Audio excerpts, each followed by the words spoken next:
좋은 아침입니다. 9월 마지막 날 보험 재테크시 보타쿠가 전합니다. 최근에 주가 폭락이 원인이 돼서 한국 부자의 금융자산이 줄어들고 부자 증가율도 감소됐다라고 합니다. 이 기사 내용부터 보도록 하고요.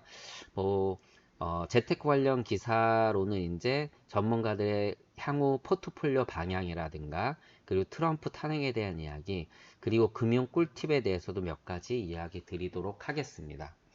먼저 2019년 KB 금융 부자 보고서를 한번 보도록 하겠습니다. 눈에 띄는 몇 가지 지표들을 살펴보도록 하는데요. 먼저 10억 이상 보유한 부자는 지난해 말 기준으로 해서 32만 3천 명이라고 합니다. 이게 전년 대비 1만 3천 명 늘어나긴 했는데 최근 5년간 가장 적게 늘어난 것으로 나타났다고 합니다.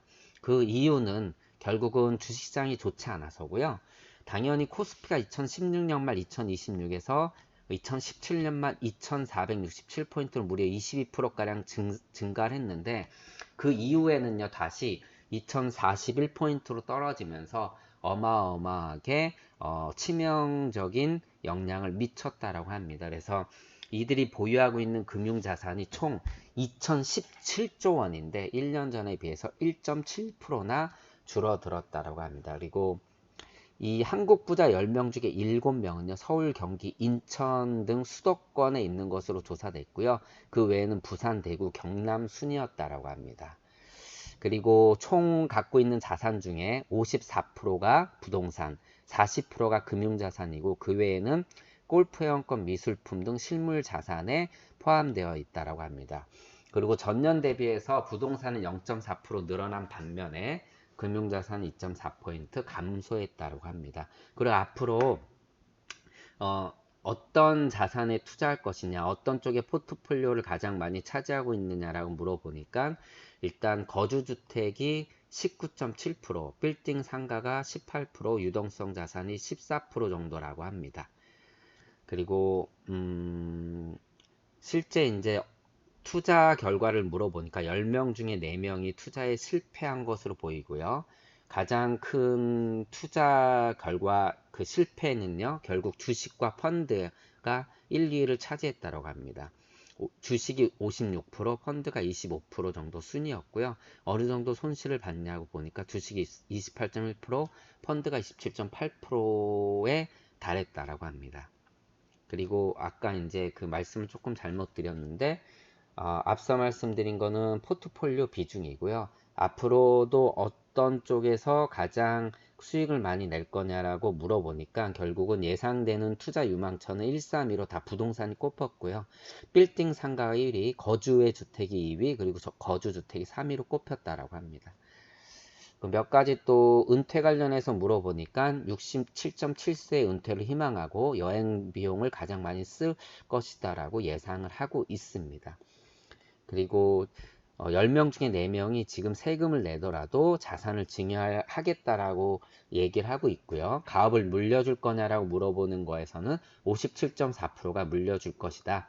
그리고 30.6%는 물려주지 않을 것이다. 왜냐고 물어보니까 뭐 매각이나 폐업을 고려하는데 이유는 가업을 물려받을 의향이 자식들이 없고 그리고 향후 사업성이 좋지 않다라고 대답을 했습니다.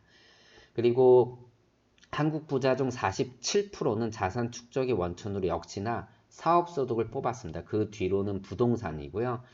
이들의 연간 소득은 평균 2억 2천만 원. 일반 가구에 비해서 4배나 높았고 이들의 저축 여력은 무려 연 6,620만 원이나 된다라고 합니다. 어마어마하죠. 역시나 이제 뭐 부자 이야기를 할 수밖에 없는 게 부자들은 그만큼 정보력이 뛰어나고요. 금융기관에 가서도 일반인들과는 다른 취급을 받는 것이 사실입니다. 그래서 그들의 투자 성향이나 방향, 포트폴리오 같은 것들을 본다라면은 좀 더 나은 그 우리들의 투자 성향을 낼 수 있는데 좋은 그 어떻게 보면 밑거름이 된다라고 해서 이 기사를 좀 봤고요.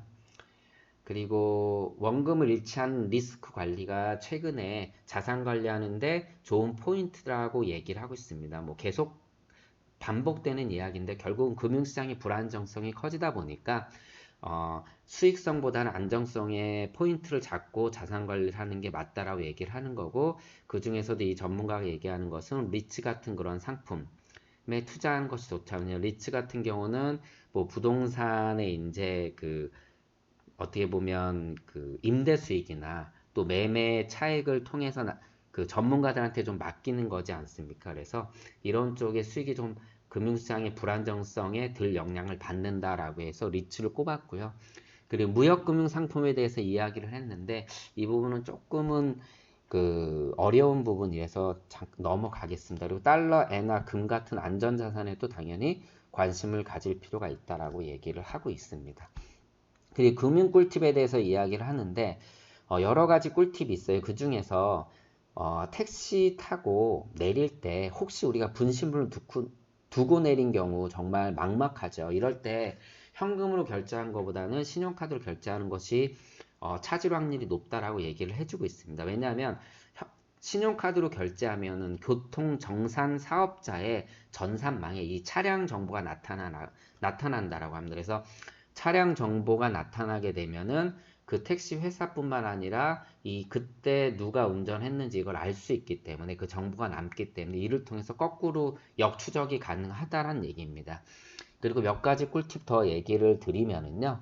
목돈이 들어갈 때, 뭐 결혼, 장래 이럴 때 카드사에 그 한도 상향, 근데 임시로 한도 상향을 신청할 수 있다라고 합니다. 물론 신용 등급에 따라 제한이 될 수 있지만 순간 이런 시기에는 한도를 상향할 수 있다라고 하고요. 그 다음에 뭐 다 아시는 내용이겠지만 신용카드로 아파트 관리비 이런 거 자동이체 시킬 수 있죠. 근데 카드 바뀌게 되면은 다시 이제 재신청을 해야 되지만 이러한 그 서비스를 통해서 우리가 포인트나 이런 것들을 좀 올릴 수 있다라는 얘기가 같이 여기 나오고 있습니다.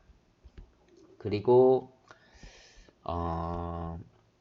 뭐 같은 내용이고요. 트럼프 탄핵 결국은 어떻게 될지는 모르지만 현재 그 결과로 보면은 탄핵 가능성은 굉장히 이제 점점 희박해지는 걸로 보이고요. 되레 이런 것 때문에 대선에 더 그 좋은 영향을 미칠 거다라는 전문가의 얘기인데 금융시장 측면에서 보면 지금 탄핵에 대한 얘기 때문에 금융시장의 변동성이 더 커질 수밖에 없다. 그래서 결국은 변동성이 커지게 되면 안전자산 쪽으로 시장 포트폴리오 갖고 가는 것이 좋다라고 뭐 이런 얘기들을 좀 하고 있습니다. 그리고 한국 1인당 금융자산이 3,900만 원이라고 합니다. 이게 이제 알리안츠 글로벌 자산 보고서에서 나온 내용인데 일단 한국인 1인당 순금융자산 규모가 3,900만 원. 여기서 순금융자산은 뭐냐면 현금, 뭐 은행 예금, 보험, 연금, 수령액, 주식 이런 거 다 합친 다음에 부채를 뺀 금액이라고 합니다. 그래서 조사국 총 53개국에서 22위로 나타났고 작년보다 한 단계 올랐다라고 합니다. 가장 많은 나라는 역시나 미국이고요. 미국이 1인당 평균 자산이 2억 4,100만 원 나타나고 합니다. 작년 1위는 스위스였는데 스위스가 2위로 밀리면서 미국이 1위가 됐고요. 뭐 순서들은 뭐 선진국들을 보게 되면은 미국, 스위스, 싱가포르, 대만, 네덜란드, 일본이 6위네요. 그리고 덴마크가 10위, 한국은 20위라고 합니다. 뭐 여기서 몇 가지 이제 볼만한 것은 최근에 이제 뭐 미중 무역 전쟁이 엄청나게 그 커졌고 불확실성을 키웠고요. 그 브렉시트 문제도 있었고 지정학적 위기 뭐 홍콩이라든가 최근에 이제 뭐 들어온 그런 사태들이 있다 보니까 불확실성이 커지다 보니까 선진국과 신흥국 모두 총 금융 자산이 각각 0.4%, 0.1% 줄었다라고 합니다. 이게 조사 이후에 처음이라고 합니다. 그만큼 지금 시장이 굉장히 불안정하다라는 것을 여기서 이제 반증해 주는 결과라고 할 수 있고요. 예, 뭐 그러니까 그만큼 자산을 좀 안정적으로 이끌어갈 필요가 있다라고 얘기를 하고 있습니다. 자, 9월의 마지막 날 보타쿠의 이야기는 여기서 마치도록 하고요. 마무리 잘 하시는 하루 되시기 바랍니다. 고맙습니다.